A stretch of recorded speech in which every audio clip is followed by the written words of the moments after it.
For every American tracking how $1.5 trillion in federal defense spending is handled, this Senate clash cuts straight to the core. Senator Angus King pressed Defense Secretary Pete Hegseth on why a massive portion of the budget is being moved outside standard congressional review. Watch how the Secretary responds. You didn't answer my question. Why are there two pieces? Why not? For time immemorial, we've done budgets here. We've never, to my knowledge, we've never used this reconciliation process for a defense budget before. What's going on? Why not? My understanding of the reason for the vehicles is to ensure we actually get to 1.5 trillion, which is the most important bottom line.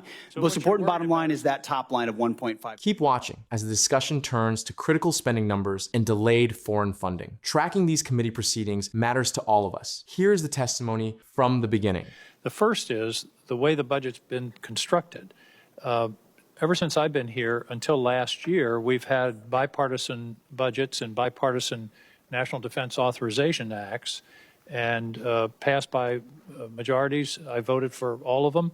And all of a sudden, in this year, 25% of the budget is essentially out of the process and will be passed presumably through some kind of reconciliation, which is by definition a partisan exercise.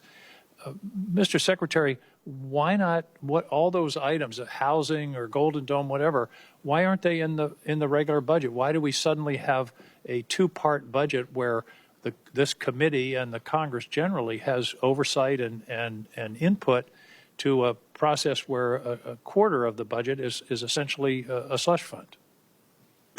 Well, Senator, I appreciate the question. I wouldn't characterize a quarter of it as a slush fund, but I recognize that we see it as in totality as a $1.5 trillion budget. But why the separation? Why the two pieces? Multiple vehicles. As you know, there are multiple dynamics that play into why there are multiple vehicles, but we are fully committed with working to the committee to ensure that the right vehicles are utilized to get precisely this amount, $1.5 trillion. The central controversy of this hearing is happening right now. Senator King's use of the term slush fund targets a major shift. Routing 25% of defense funds through reconciliation strips the committee of line item oversight on massive military programs.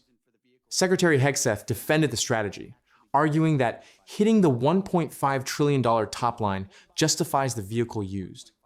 Does reaching a top-line target justify bypassing regular committee review? Watch what happens as Senator King immediately presses for answers. Why should we?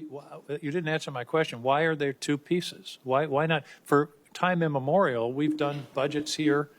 We've never, to my knowledge, we've never used this reconciliation process for a defense budget before. What's going on? Why not? My understanding of the reason for the vehicles is to ensure we actually get to 1.5 trillion, which is the most important bottom line. The most important bottom line is that top line of 1.5 trillion to fund what we need, and we think this process is the most effective way to get there, Senator. Well, what you're really saying is we don't want to deal with that pesky Congress and their appropriation process. I think this is significant, Mr. Chairman, that we're basically abdicating a quarter of our responsibility in terms of this budget. Let me move on. One of the factors of this budget that hasn't gotten any publicity is that there's zero funding for Ukraine. That's correct, isn't it, Mr. Hurst? That's correct. There's no USAI funding in this budget. King's pivot to Ukraine did not come out of nowhere. Zero funding in this budget lands directly on top of a separate, unresolved issue. $400 million already appropriated by a bipartisan vote had still not moved. Jay Hurst attributed the delay to internal processing time. But that is a bureaucratic explanation for a political reality.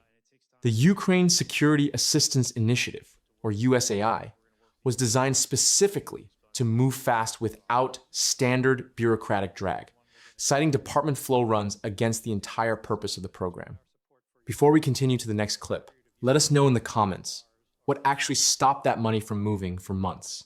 Watch what happens as Senator King pulls out an official chart that makes the answer impossible to ignore. And there was $400 million that was appropriated last year by a bipartisan, bicameral act of Congress. What's become of that money? My understanding is not a dollar of it has been dispersed. It was released very recently, and again, we got these funds, I believe, in March. And it takes time for funds to flow through the department, but it's going to get put to work very shortly. We're going to work with the UCOM commander to make sure we use these funds in the most appropriate way possible. I didn't want Senator Sullivan to be the only one with an exhibit.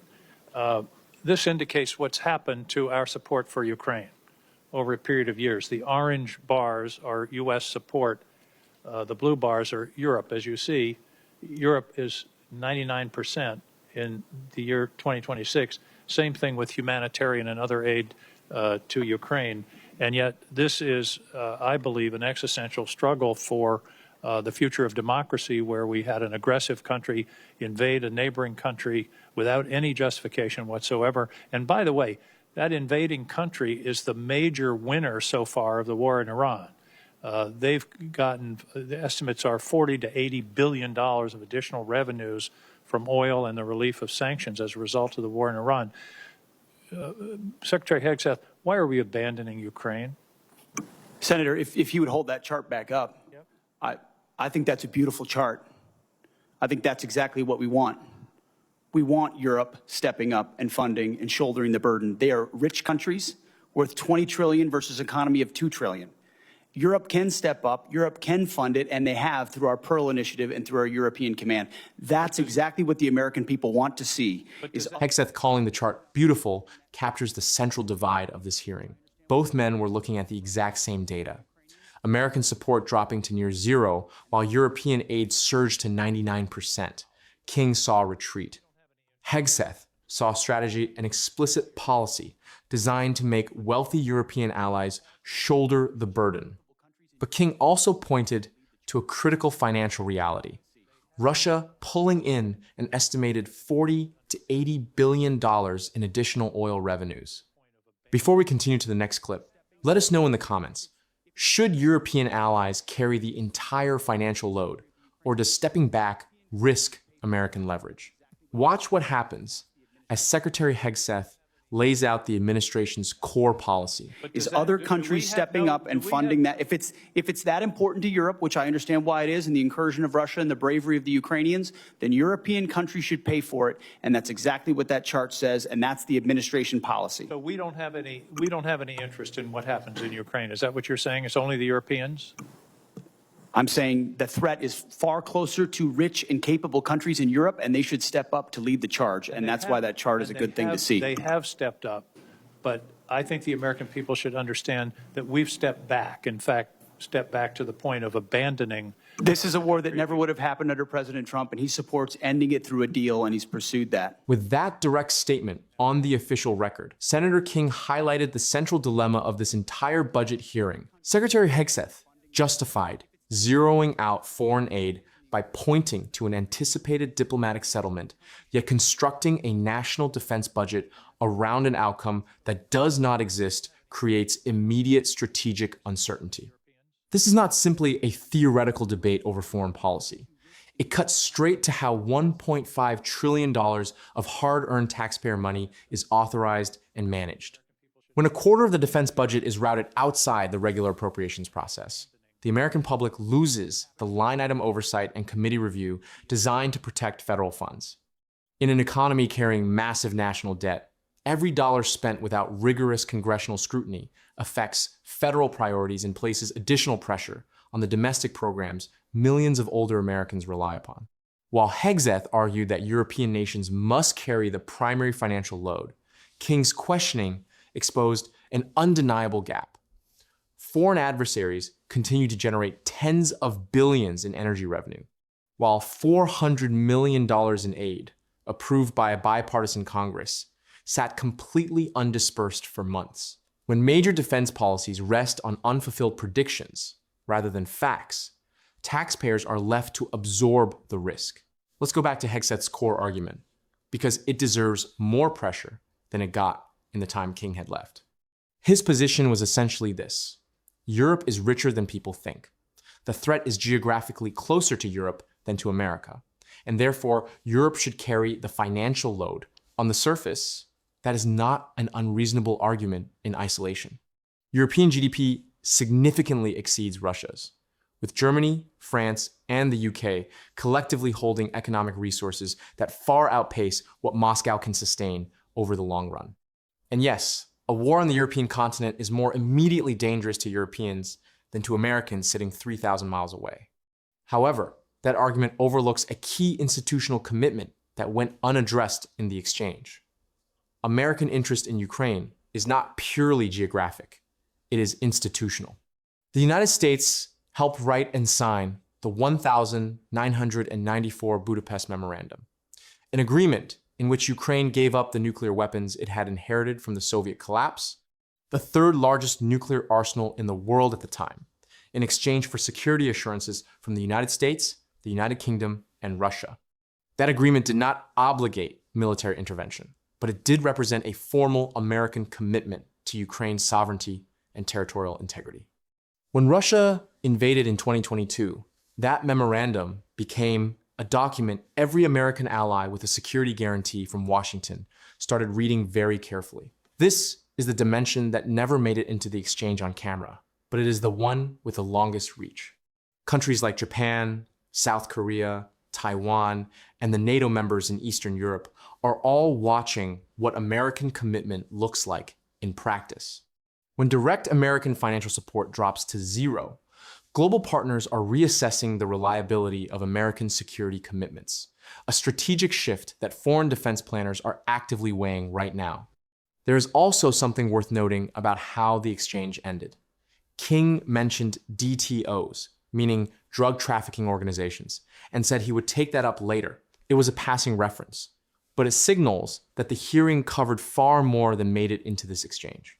The larger issue raised by Senator King was a broader pattern of decision-making regarding federal cash flows, executive authority, and diminishing congressional oversight.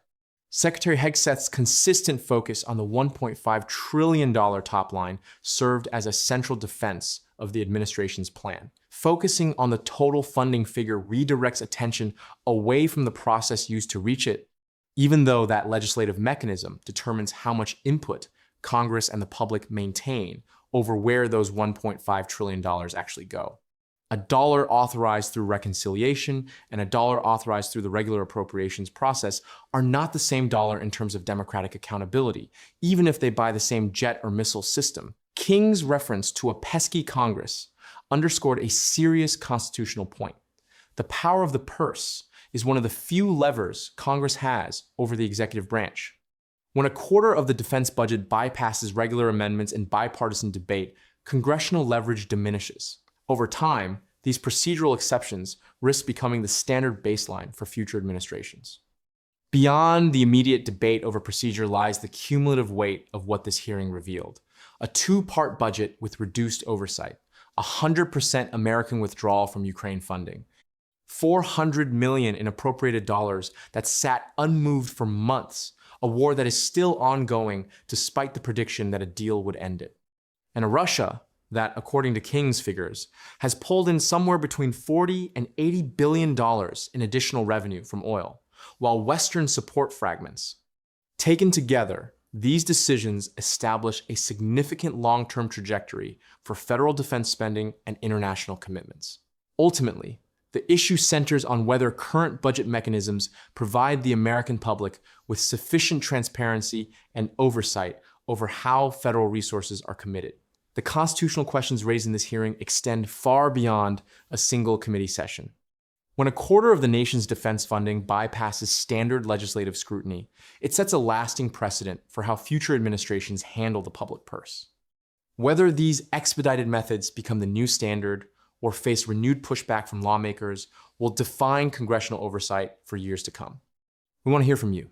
Should the Pentagon prioritize speed and top-line targets to meet security demands, or is strict line-item oversight by Congress non-negotiable? Share your perspective in the comments below. If you value independent, fact-based analysis of the proceedings shaping our government, please like this video and subscribe to the Politics Report. Thank you for watching.